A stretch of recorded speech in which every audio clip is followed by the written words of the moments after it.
लोकसभेला जरांगे दादांचा हिस्सा दिसल्यावर विधानसभेच्या वेळेस त्यांना परत काहीतरी गाजरं दाखवली. त्या दिवशीही बोललो मी की काही घटना या एका हाताने टाळी वाजत नाहीये. सेवा व्यवस्थित दिली नाही तर राजकारणी नाही तर लोक येतील. सर्वात जास्त कोणाचं श्रेय असेल तर त्या झेनझेनचे. तुम्ही नुसत्याच चर्चा कर काय ही लोक त्रासलेली असतात. आमची पॉलिटिकल म्हणजे एक राजकीय पक्ष म्हणून इच्छा नाहीये की या लोकांनी उतरावं, पण ते उतरले नाही तर आमच्या बोलण्याला धार नाही राहत. काही गोष्टींसाठी लोकांची साथ असली पाहिजे आणि लोक आता जागृत होत आहेत आणि रस्त्यावर उतरत आहेत. लोक उतरत नाही तोपर्यंत काहीच होणार नाही. एक आंदोलन आता कल्याण शिळपाटा रोडसाठी आम्हाला घ्यावं लागेल.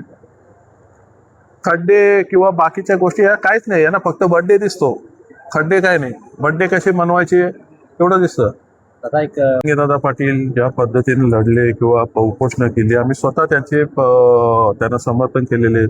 मी कित्येक माझ्या सहकार्यानं जायला म्हणजे मराठवाड्यात त्यांच्या इकडे जायला गाड्या वगैरे करण्यासाठी आम्ही इकडेही मदत केलेली आहे. त्यांची इथे आंदोलनं चालू होती, तिथे जाऊन आम्ही बसलेलो. मान्य राजसाहेब तिथे गेलेले. त्याच वेळेस मान्य राजसाहेबांनी जरांगे दादांनी सांगितलं होतं की हे राजकारणी निगरगट्टे आहेत, तुम्हाला फसवतील. आज तेच झालं. नवी मुंबईत जो GR दिला त्याचं पालन झालं नाहीये. त्यानंतर पुढे ज्या नोंदी दिल्या त्यांना, लोकसभेला जरांगे दादांचा हिस्सा दिसल्यावर विधानसभेच्या वेळेस त्यांना परत काहीतरी गाजरं दाखवली. त्यांचा वापर करून घेतला. वापर केला असंही नाही बोलता येणार. ते खूप सुज्ञ आहेत जरांगे दादा, परंतु त्यांनी एक चान्स दिली की चला आपण यांना चान्स देऊया. गोष्टी बऱ्याच पुढे गेलेल्या आहेत. दुसरं सरकार आलं येणार नाही. त्या अनुषंगाने त्यांच्याकडनं मदत झाली या दोन्ही पक्षांना.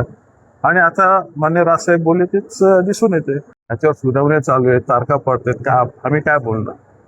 पक्ष सांभाळायचं तेव्हा सांभाळायचं होतं.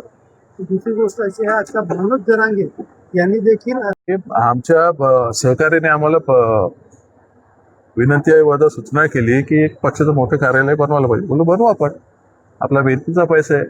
काय बीप एक्सपोर्ट करणाऱ्या कंपन्या आमच्या पक्षाला डोनेशन देत नाही.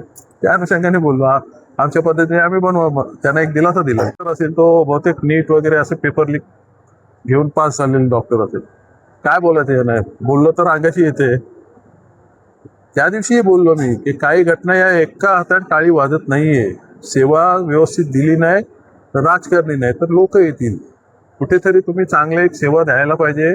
डॉक्टर्स लोकांना एवढी पगार देत आहेत तर ते तपासून घ्यायला पाहिजे. त्यांना पहिल्या डॉक्टरांना तपासून इथे कामावर ठेवायला पाहिजे. ही कुठली पद्धत? लहान बाळाचे शरीरात सुई राहते.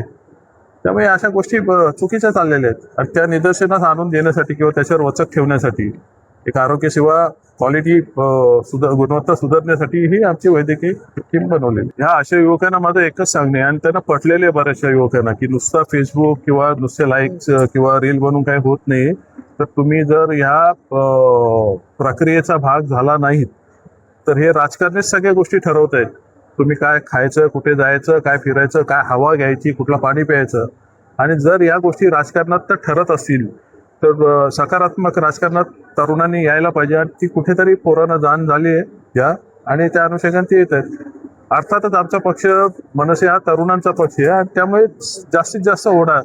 काही पोरांना असं वाटतंय की बाबा आपण राजकारणात सक्रिय व्हायला पाहिजे, तर ते पक्षात येते.